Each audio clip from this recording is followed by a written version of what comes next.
Assalamualaikum warahmatullahi wabarakatuh. Kepada yang terhormat Bapak Fitrian selaku dosen pengampu mata kuliah getaran mekanik, izinkan kami dari kelompok 3 untuk sedikit sharing terkait hasil diskusi kami tentang fundamental of vibration atau dasar-dasar dari getaran.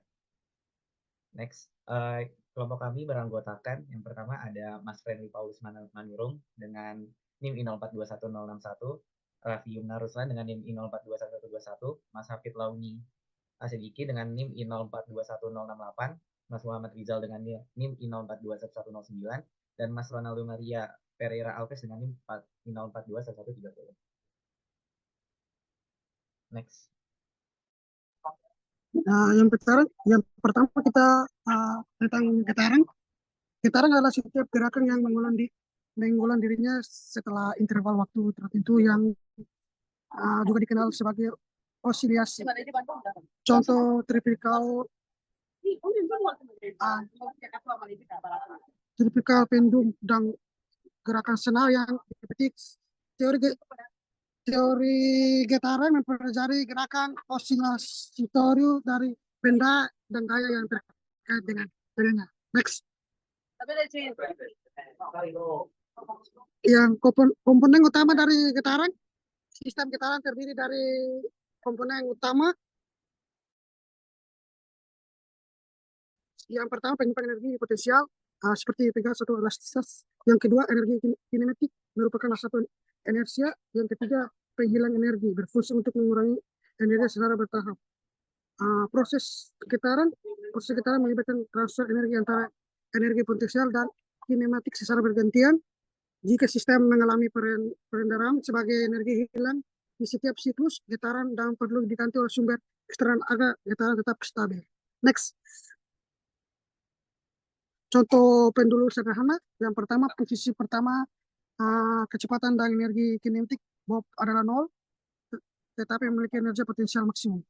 Yang kedua, posisi kedua saat BOB bergerak, energi potensial juga menjadi energi kinematik.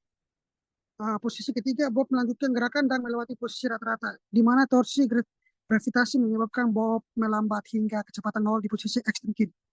Yang keempat, penggualangan. Proses ini terus berulang menghasilkan gerakan osilatori. Next. Jumlah yang 1.43 jumlah derajat kebebasan. Jumlah derajat kebebasan suatu sistem definisikan sebagai jumlah minimum koordinat independen yang dirupakan untuk menentukan posisi semua bagian sistem pada setiap saat. Contohnya single degree freedom system. Yang pertama pendulum sederhana, sistem Slinkrad, sistem Pegas massa, sistem torsional. Next. Di sini ada gambar untuk 2 degree freedom system dan 3 degree freedom system. Bisa kita lihat di sana. Next. Baik, yang selanjutnya getaran dapat kita klasifikasikan sebagai berikut. Yang pertama, perilaku getaran dapat dipengaruhi oleh jenis getaran yang terjadi, yaitu yang pertama ada free vibration atau getaran bebas. Hal ini terjadi ketika suatu benda dipindahkan dari posisi setimbang dan kembali ke sana tanpa gaya luar yang bekerja. Contohnya adalah pendulum. Dan untuk force vibration, getaran paksa, merupakan gerakan osilasi yang terjadi pada suatu sistem ketika sistem tersebut dikenai gaya luar berulang-ulang. Gaya ini menyebabkan sistem bergetar dan frekuensi yang sama dengan frekuensi gaya luar tersebut. Contohnya adalah aplikasi pada mesin diesel.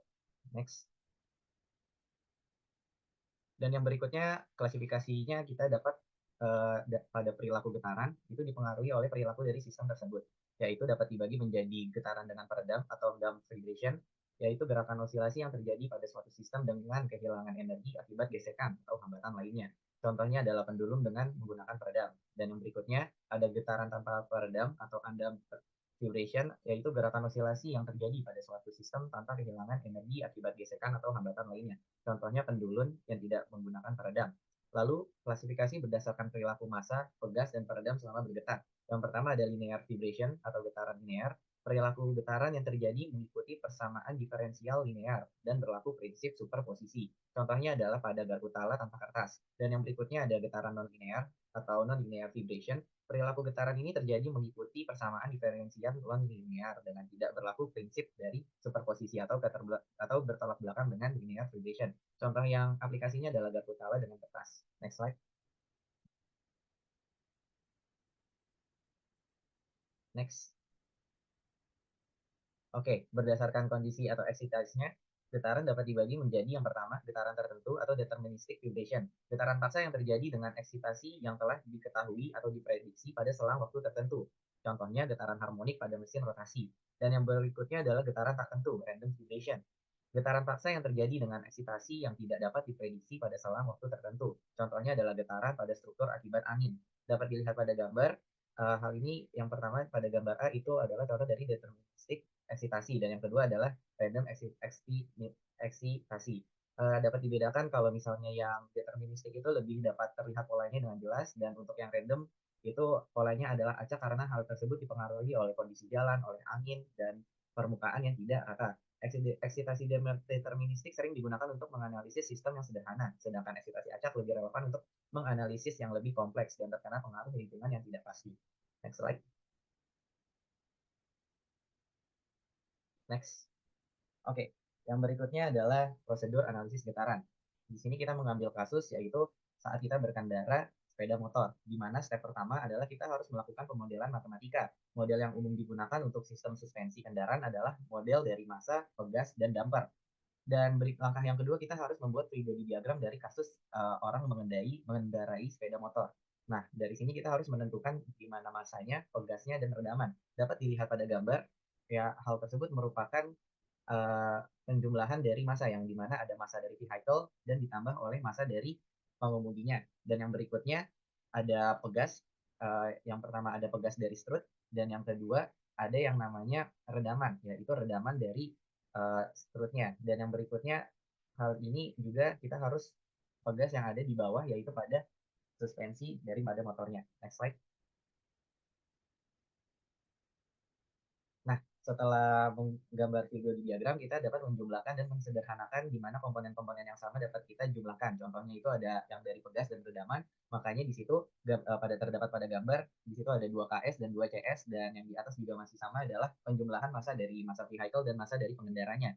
Dan untuk step 4 adalah interpretasi dan hasil, di mana dapat kita analisis bahwa saat kita berkendara akan terjadi 2 gaya. Yang pertama itu adalah gaya harmonik. Solusi umum dalam kasus ini akan berupa kombinasi dari gerakan bebas, respon terhadap kondisi awal, dan gerakan paksa, respon terhadap gaya eksitasi. Gaya acak, jika permukaan jalan tidak teratur, maka gaya eksitasi dapat dianggap sebagai gaya acak. Untuk menganalisis kasus ini biasanya digunakan teknik analisis spektral. Selanjutnya akan dilanjutkan oleh teman saya. Selanjutnya yaitu elemen pegas. Pegas adalah jenis penghubung mekanik yang umumnya dianggap memiliki massa dan redaman yang dapat diabaikan. Contoh pegas yaitu pegas spiral, kabel, batang, balok, poros, dan pelat. Deformasi pegas dibagi menjadi 2, yaitu linear dan non-linear.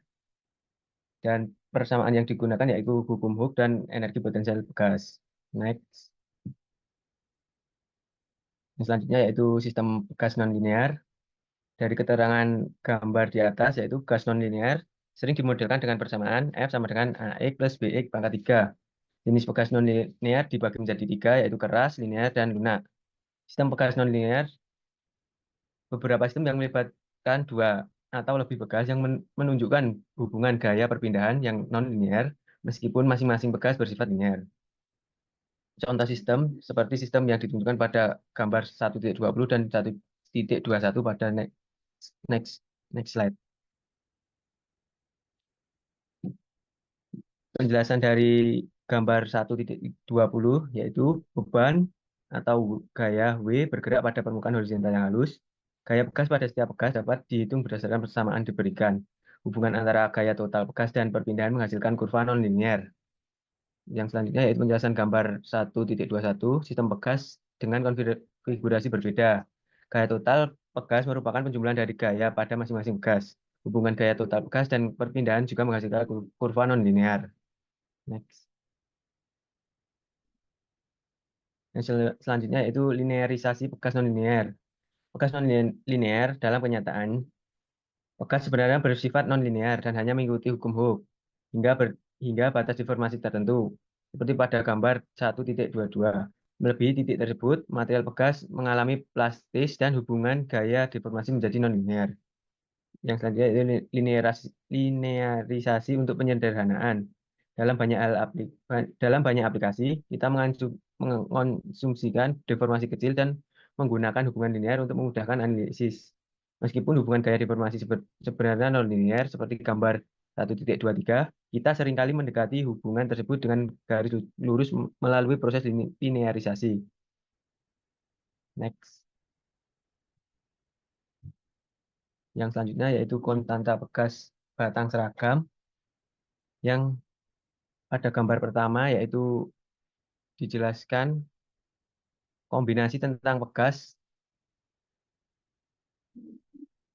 membahas tentang bagaimana kita bisa memodelkan sebuah batang sebagai Pegas setiap benda elastis seperti balok, batang, atau bahkan Pegas itu sendiri. Sebenarnya memiliki karakteristik seperti Pegas.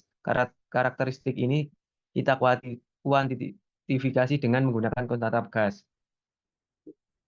Kita akan fokus pada contoh batang seragam.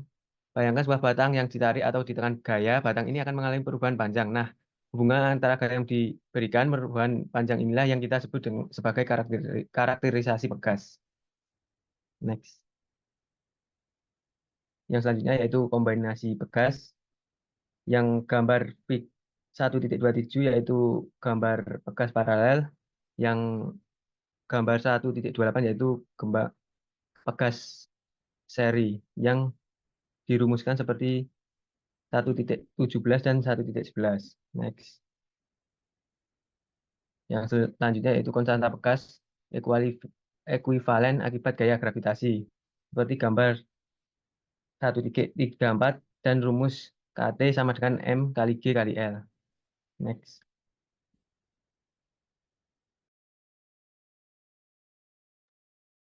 Baik, selanjutnya itu tentang elemen massa atau inersia. Eh, Elemen massa atau inersia diasumsikan sebagai benda tegar.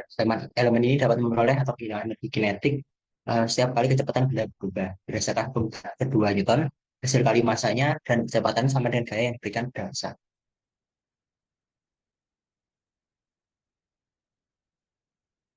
Lalu biasanya dalam kebanyakan kasus kita menggunakan model matematis untuk perhitungannya untuk menggambarkan sistem getar yang sebenarnya. Dan tujuannya itu untuk menganalisis model yang sesuai seperti yang ditujukan pada gambar 1.25. Itu untuk analisis yang cepat, cukup akurat, juga massa dan redaman balok dapat diabaikan. Sistem ini dapat dimodelkan sebagai sistem pegas massa. Lalu juga seperti contoh pada gambar 1.35, dengan asumsi bahwa massa rangka dapat diabaikan dibandingkan dengan massa lantainya itu, seperti contoh pada gambar yang sebuah bangunan, sebagian sistem itu merupakan model multi derajat kebebasan. Lalu selanjutnya yaitu kombinasi massa. Biasanya itu di ada berbagai jenis kombinasi massa untuk penyelesaian dari munculnya analisis yang bisa menjadikan massa menjadi tunggal setara. Next yaitu elemen peredam. Eh, Elemen peredam itu yaitu mekanisme di mana energi getaran dikonversi menjadi panas atau suara. Respon sistem seperti perpindahan berkurang secara bertahap di sini. Karakteristik damper atau peredam tidak memiliki massa tidak memiliki massa atau elastisitas. Lalu gaya peredam hanya ada jika ada kecepatan relatif antara dua damper.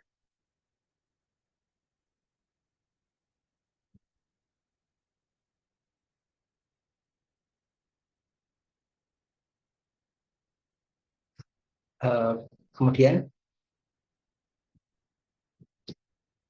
tipe-tipe peredam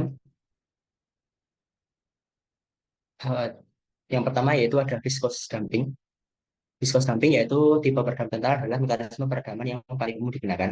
Di sini sistem peredam dalam peredaman viskos gaya peredaman sebanding dengan kecepatan benda yang bergetar. Lalu yang kedua ada volume or dry friction damping. Itu besar gayanya konstan terhadap konstan tetapi berlawan arah dengan berat benda yang bergetar. Hal ini disebabkan oleh gesekan antara permukaan bergesekan yang kering atau tidak memiliki perumasan yang cukup.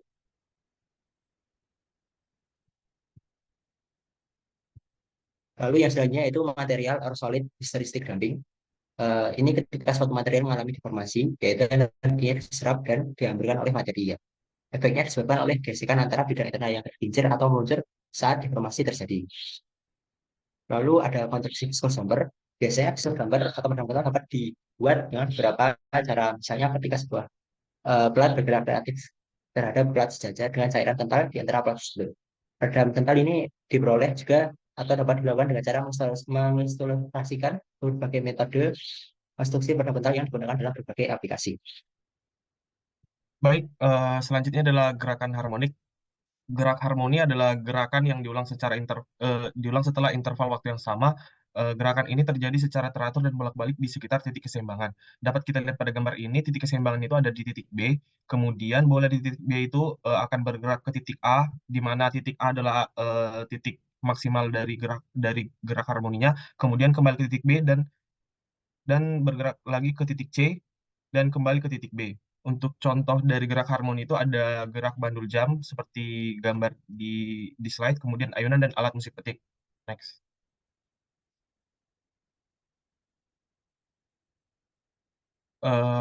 Contoh lain dari gerak harmoni adalah melalui sebuah vektor OP pada lingkaran dengan magnitudo A yang berputar pada kecepatan sudut konstan omega.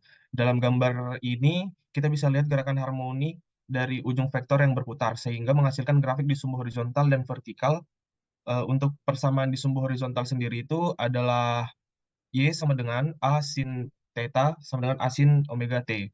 Untuk persamaan di sumbu vertikal itu X sama dengan A cos theta sama dengan A cos omega T. Untuk persamaan di kedua sumbu ini juga disebut persamaan simpangan pada gerak harmoni. Next. Selanjutnya adalah definisi dan persamaan dalam gerak harmoni. Yang pertama itu adalah siklus. Siklus adalah gerakan suatu benda yang bergetar dari posisi tidak terganggu atau posisi keseimbangan ke ke posisi maksimal di suatu arah, kemudian kembali ke posisi keseimbangan, lalu ke posisi maksimal di arah yang lainnya, dan kembali ke posisi keseimbangan.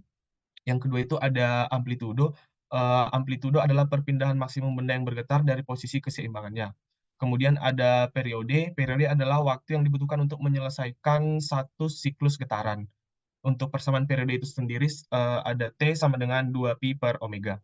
Kemudian ada frekuensi. Frekuensi adalah jumlah siklus yang dapat diselesaikan dalam satu satuan waktu. Untuk persamaannya sendiri adalah F sama dengan 1 per periode atau omega per 2pi. Kemudian untuk kecepatan persamaannya itu dx per dt sama dengan omega a cos omega t. Untuk percepatan ada d kuadrat x per dt kuadrat sama dengan minus omega kuadrat a sin omega t sama dengan minus omega kuadrat x. Eh, Mungkin itu saja yang bisa disampaikan oleh kelompok kami. Kurang lebihnya mohon maaf. Sekian dan terima kasih.